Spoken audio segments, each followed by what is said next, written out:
Good morning and welcome to our abnormal psychology.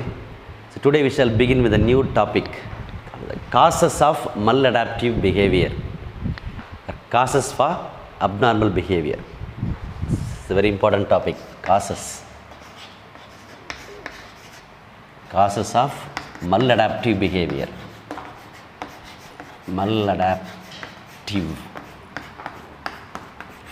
Causes of maladaptive behavior.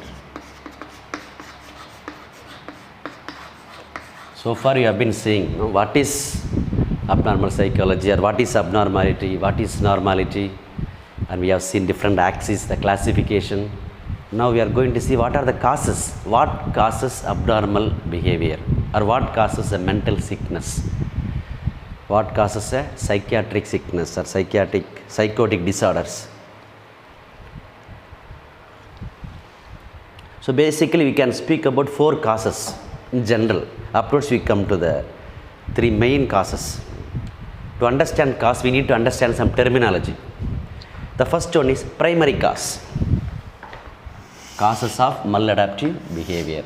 First some terminology, then we go to the causes. Some terminology we try to understand. Primary cause. Primary cause. Then predisposing cause.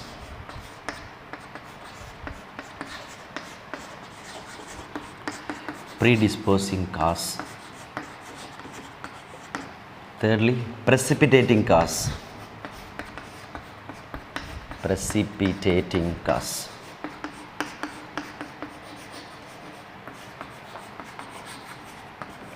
Then finally, reinforcement cause.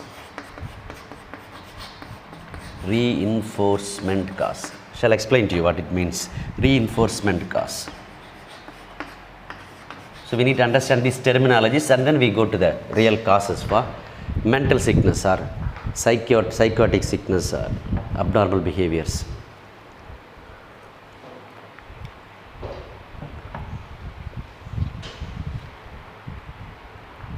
Okay, what is primary cause?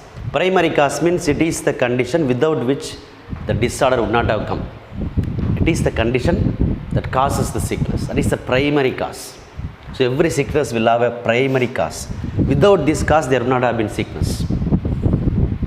Primary means something that triggers the sickness. That is the primary cause. Okay, these are some technical terms. Primary cause means without this, without something, that disorder would not have come. That is the cause, which is known as primary cause. It is the condition without which the disorder would not have occurred. That condition is called primary cause. What is the condition that triggers the sickness? Or it is the condition without which there would not have been mental disorder. So that particular cause is called primary cause.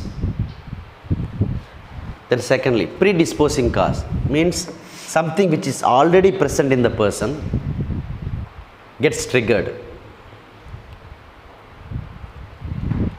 It is the condition that comes before and it leads the person towards mental sickness at a later stage.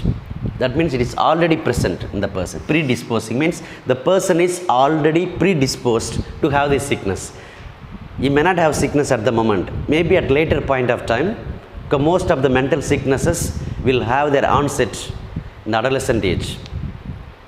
At the time of adolescence, during the adolescent period, that is the moment when the person will be exposed to different mental sicknesses, most of the mental sicknesses. So predisposing cause means the person already carries that, maybe through genes, the genetic inheritance from the parents. And then there comes a time when it gets exposed. So predisposing cause means the cause which is already present in the person and later on develops into a psychopathology or psychiatric sickness or psychotic disorders. Thirdly, precipitating cause, which means the person is unable to handle this, so it develops into a mental sickness. The cause which is not able to be handled by the person and that becomes the develops into a sickness. It's a condition that proves too much for the individual and triggers the mental sickness.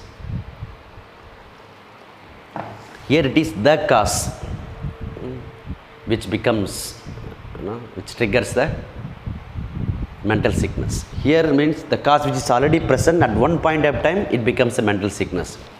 Precipitating cause means the person is unable to bear that and it erupts into a mental sickness. That is called precipitating cause. And finally, the reinforcement cause. The person begins to learn, or he will be adapting himself to live with that sickness. That is the reinforcement cause, a condition that leads to maintain the maladaptive behavior which is already present. The person learns to live with the sickness. Something like corona. Now we say learn to live with the corona. An example. So here reinforcement cause means the person learns to adapt with this maladaptive behavior. Okay, it has taken a full form. The person is fully exposed to maladaptive behavior. The person is fully exposed to this mental sickness. So gradually the person learns to live with it. Okay, that is what we understand by reinforcement cause. So these are some technical terms to understand: primary cause, predisposing cause, precipitating cause, and reinforcement cause.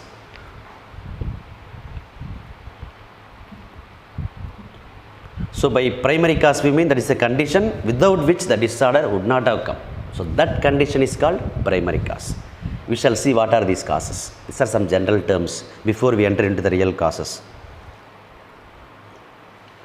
Predisposing cause means that is the condition which is already present in the person, and at one point of time that becomes a mental sickness. That is predisposed. The person is predisposed to have this particular sickness, maybe due to genetic composition or genetic inheritance. And thirdly, precipitating cause means it is a condition that proves too much for the person to handle and triggers the mental sickness, that triggers the maladaptive behavior. When the cause becomes too much, then that develops as a mental sickness. That is called precipitating cause. Finally, reinforcement cause means the person learns to live with it. Okay, it is already developed into a full-fledged mental sickness. Hope it is clear for you. Some technical terms before we enter into the real causes for the maladaptive behavior or for the abnormal behavior.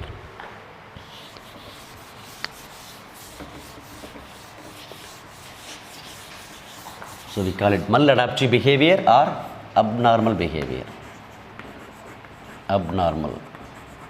So what are the causes? Basically there are three main causes, and they have several subdivisions into it.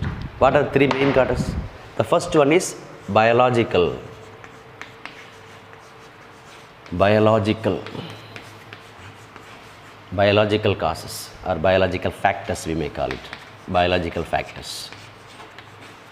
And secondly, you have psychosocial factors. Psychosocial factors. Thirdly, socio-cultural factors.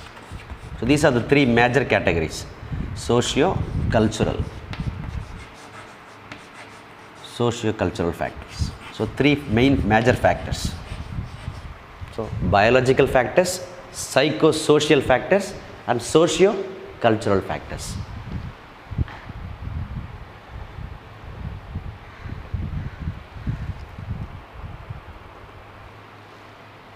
Now we shall look at each of them. Starting with the biological factors. That is the first one. Biological factors. Biological factors. What are the biological factors which contribute to the mental sickness? What are the biological factors that lead the person to develop a mental sickness or abnormal behavior or maladaptive behavior? What is the role of biology or biological factors? So there are mainly 5 subdivisions under this biological factor. First one is genetic defects. Genetic defects.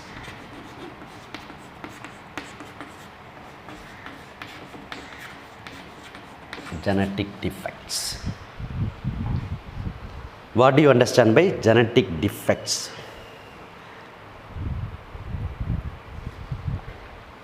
It can be a chromosomal abnormalities. Genetic defects means chromosomal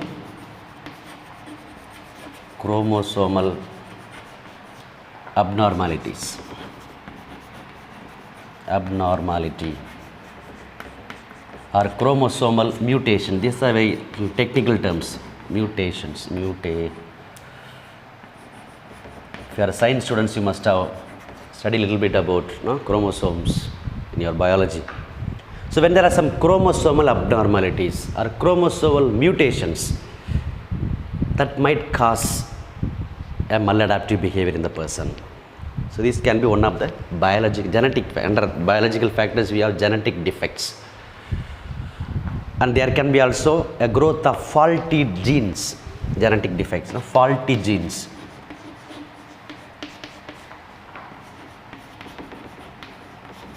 Basically, we have recessive genes and dominant genes. So when there are some development of the faulty genes in the person, that might later on trigger into a abnormal behavior. So faulty genes. So we are all talking about genetic defects. How the genetic defects can contribute to the mental sickness of the person. And there is also genetic predisposition. We talked about it yesterday a little. Genetic predisposition. We spoke about it before. Predisposing cause. Genetic predisposition. The person is genetically disposed to develop this sickness. Disposition. For example, if a grandfather is having a sickness, schizophrenia mainly, the psychotic disorder, then naturally somebody in the family also may have, because this sickness will run in the family, because genes are being handed over. We receive genes from our father, genes from our mother. They in turn would have received from their parents. So if grandfather or great grandfather, they have some mental sickness, the sickness will be running in the family. So the person is predisposed genetically to develop this sickness. He or she may or may not get the sickness, but there is a possibility for getting the sickness. So this will run in the families. So most of the psychotic disorders, for that matter, even some clinical disorders. So the psychiatrists, they present this as a major reason. Genetic predisposition, mainly schizophrenia. It is the major psychotic disorder, schizophrenia.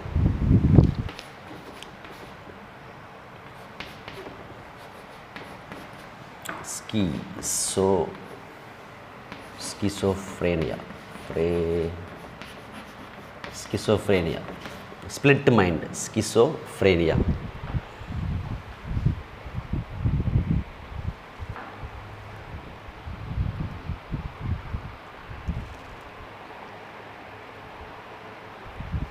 Schizophrenia means split mind. The person will be split into two. Very major psychotic disorder or clinical disorder. So that usually runs in the family because of the genetic predisposition. And secondly, we have constitutional liabilities.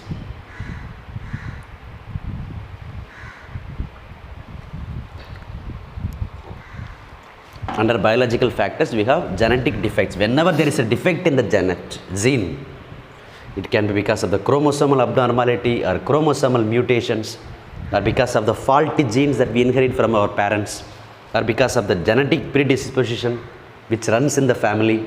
So these can be the reasons for which may be termed as genetic defects, which comes under biological factors, and that may be one of the causes for developing mental sickness. So that is the first one under biological factors, that is genetic defects. Secondly, we have constitutional liabilities. That is the second factor under biological factors. Constitutional liability.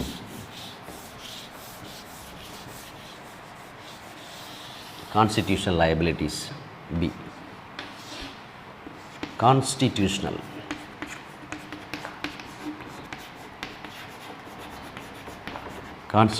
liabilities. liabilities, constitutional liabilities. What do you understand by constitution here in this sense? It is a biological makeup of the individual, enduring biological makeup of the individual, that is known as constitution. Enduring means long lasting, persistent. Enduring biological makeup.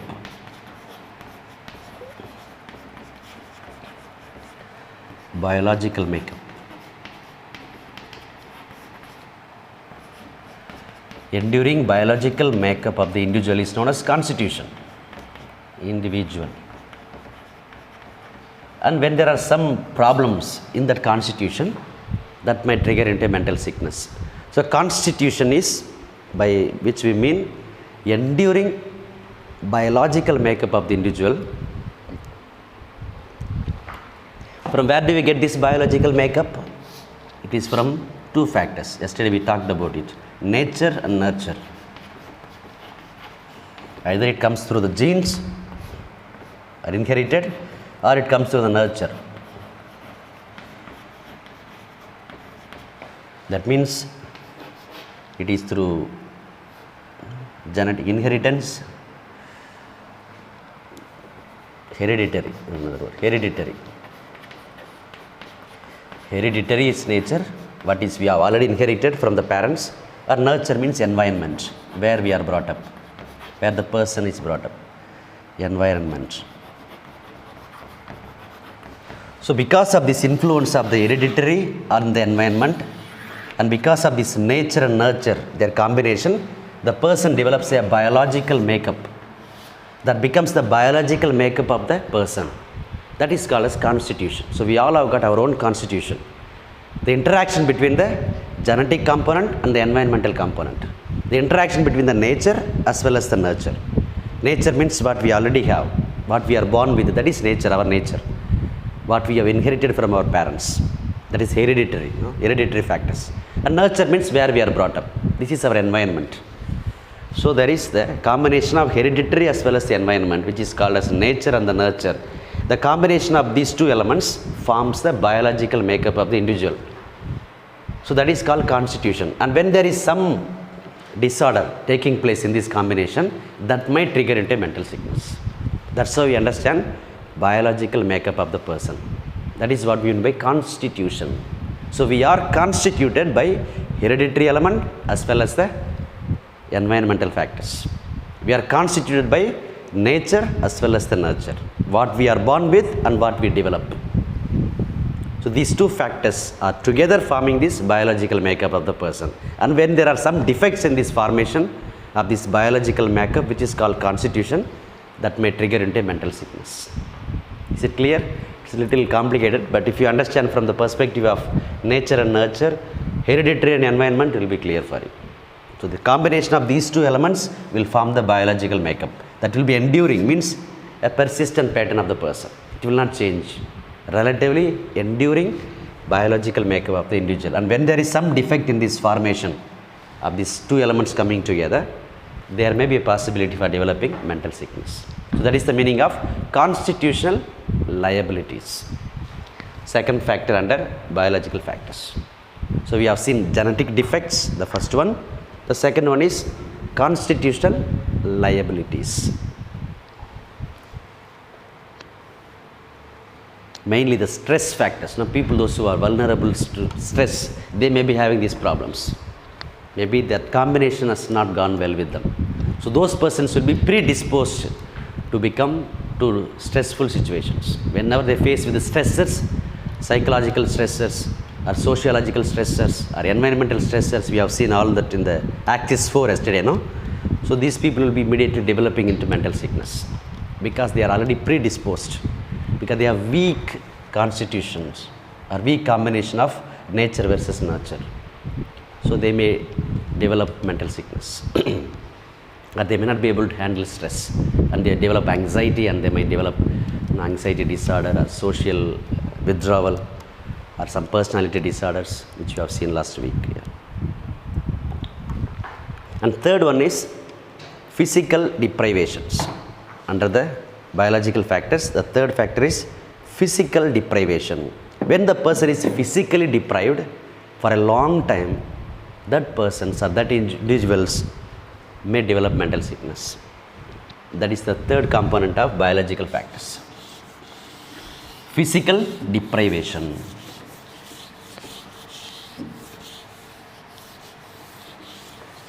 By physical deprivation we mean physical deprivation. Physical deprivation. The person is deprived of basic physical elements. Deprivation. Physical needs or physiological needs.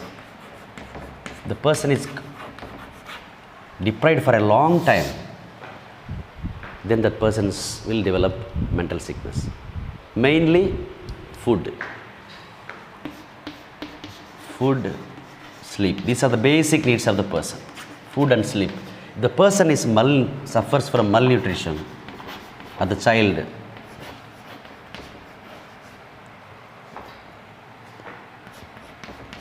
malnutrition, or the person who suffers from sleeping disorders, not having proper sleep, or deprivation of sleep, deprivation of food and deprivation of sleep,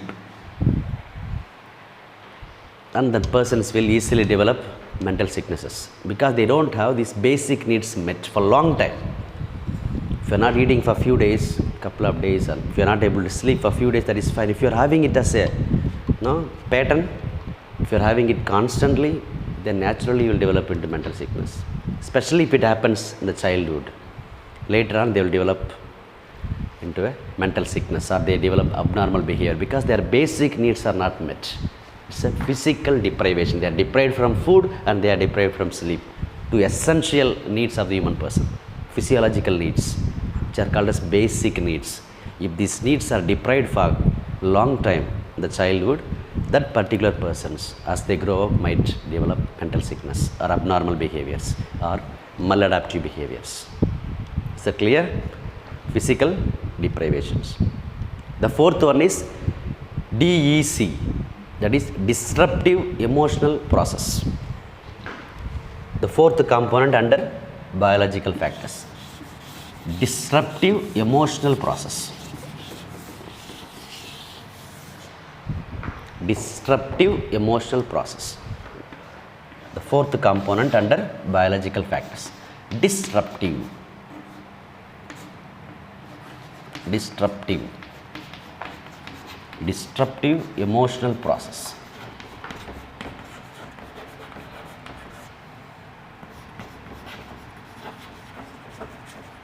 DEC, disruptive emotional process. DEP,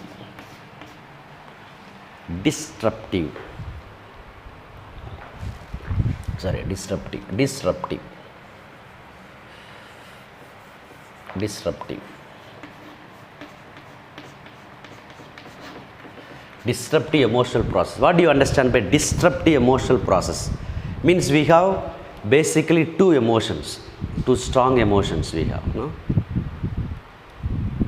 Strong negative emotion, fear and anger. Basically two emotions, one positive, one negative emotion, that is fear and love. Fear is the mother of all the negative emotions and love is the mother of all the positive emotions. So all the positive emotions which the person experiences can be linked to love, and all the negative emotions which the person experiences can be linked to fear. Because fear is the mother of all the negative emotions, and love is the mother of all the negative emotions. So when we talk about this disruptive emotional process, by this we mean how the person handles fear and anger. Disruptive emotional process means how the person handles fear and anger. How the person handles or manages fear and anger, two strong emotions, fear and anger. Fear is the mother of all the negative emotions and anger comes from fear. So every anger person may have some fear deep down. So anger is always a secondary feeling and fear is the primary feeling.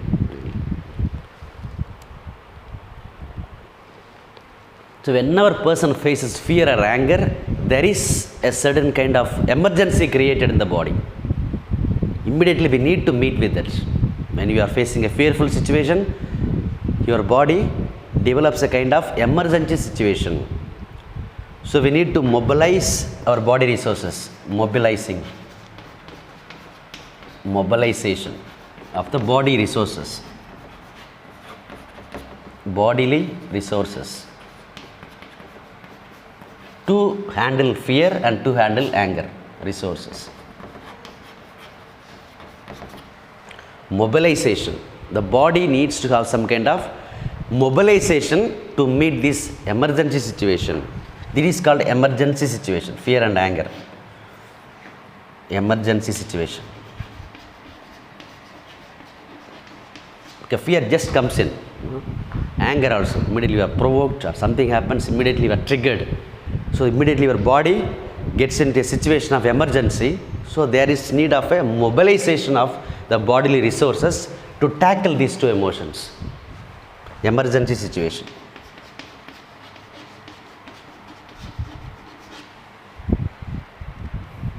But if it is happening constantly, frequently, if the person is having this process, then this person's emotional process will be disruptive.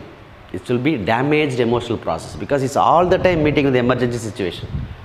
Or frequently is having this emergency situation, being exposed to fearful atmospheres, fearful environment, fearful objects, or fearful people, or situations which might trigger this anger. If it is happening constantly, then the person might develop this mental behavior, mental sickness or abnormal behavior. The persons who are constantly exposed to fear and anger, especially as children growing up. That is the meaning of disruptive emotional process. Means their emotional process is disturbed because the person is pushed into a situation where he or she needs to handle these major emotions, major negative emotions, fear and anger. For this, lot of energy is needed because it is an emergency situation. So if it is happening constantly, if it is happening once in a while, your body will be able to adjust, your mind will be able to adapt. But if it is constantly happening, then the emotional process will be disturbed and there is a possibility of developing mental sickness or abnormal behavior. So whenever you are faced with the fear, what happens? The person takes fight or flight approach. Fight or flight. In other words, we call do or die, or perform or perish. Perform or perish. That is what we understand by emergency situation. Suddenly a snake comes here from nowhere. Immediately there will be fight or flight response. We all will be either running away from here or we look to kill that snake, to get rid of that snake. So there is always two options, either fight or flight. Either you do or you die. Either you perform or you perish. So the fear can evoke two kinds of responses. Fear can either block the person or it can also boost the person. It all depends on how the person is handling the fear. Fear can become a block factor, the factor which blocks the person completely, or it can also boost the person. Since I am having fear, that also in a way helps me to prepare myself better, to present myself better. If I want to give this presentation, I need to prepare myself. When I am prepared well, because of the fear I had or anxiety I had of having to present, then that might help me to prepare better. That is, fear is positively helping me. Whereas fear can also completely block me. Since I have extreme fear, I am not able to do anything. I am not able to prepare for the class. I am not able to prepare for the presentation. So I am totally blocked. So my fear is acting as a blocking factor. So it can also prevent the person or it can propel the person. It can help the person. Propel means pushing up. It will push the person to do something good. Or it can totally prevent the person from doing anything. Either it can block or boost or it can prevent or propel. That's how our fear works in the normal persons. But we are talking about this disruptive emotional process in the young children. Constantly if the person is exposed to this emergency situation, your body will have no energy to handle it. So such persons, as they grow up, might develop mental sickness. So that is what we mean by disruptive emotional process, DEP. And how the person handles fear and anger, that is this emotional process that we are talking about. Two major negative emotions, and there is a mobilization of the bodily resources to handle this fear and anger and to tackle this emergency situation. And if the person is constantly exposed to this, such people will be liable to develop mental sickness later on. Okay.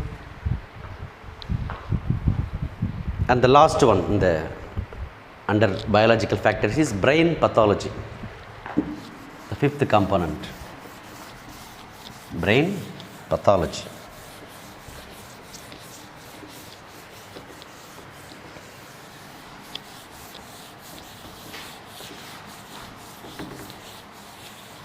Brain pathology, fifth component under biological factors, brain. So we are dealing with all the biological factors. Brain pathology means brain sickness, mental sickness. Brain pathology. What is brain pathology? Destruction of brain tissues. So our brain consists of several tissues, and when there is a destruction of the brain tissues, that becomes a cause for mental sickness. Destruction of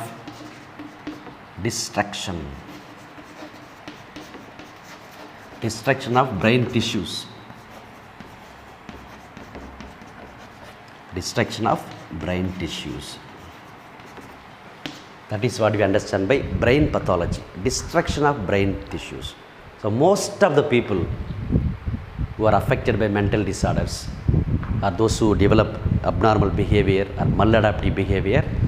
They have brain pathology because of the destruction of the brain tissues. So basically this brain pathology is the study of disease and disorders which are related to the brain.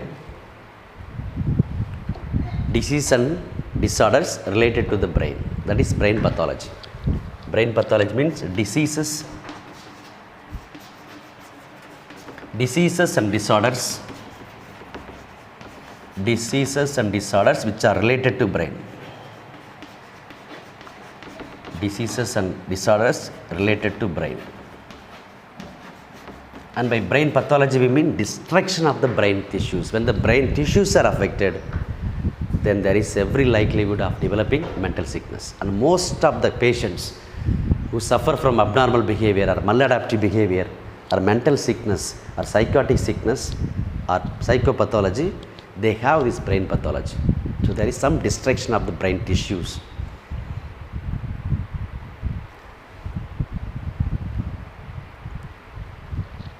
And it also refers to all the pathological conditions.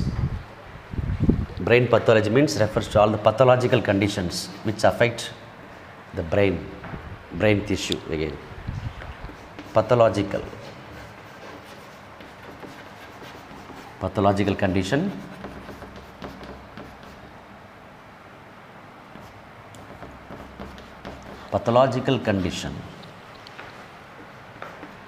referring to which affect the brain tissues. The pathological condition affecting the brain tissues, that is brain pathology. So brain tissues are very important. So when there is some destruction, so pathological condition affecting the brain tissues comes under brain pathology. So basically brain pathology means destruction of the brain tissues, or it is a study of diseases and disorders related to the brain, and pathological condition affecting the brain tissues is the meaning of brain pathology. So most of the cases, most of the mental patients have this sickness because of the destruction of the brain tissues, which is known as brain pathology. So if the person suffers from brain pathology, so there is every likelihood of that person developing a mental sickness. And most of the people are patients, those who are in the psychiatric hospitals, they have this brain pathology. So basically we have 5 elements under the biological factors. One is genetic defects, constitutional liabilities. Third one is physical deprivation. Fourth one is disruptive emotional process. Then finally we have brain pathology. So these are the 5 components which come under biological factors. Okay.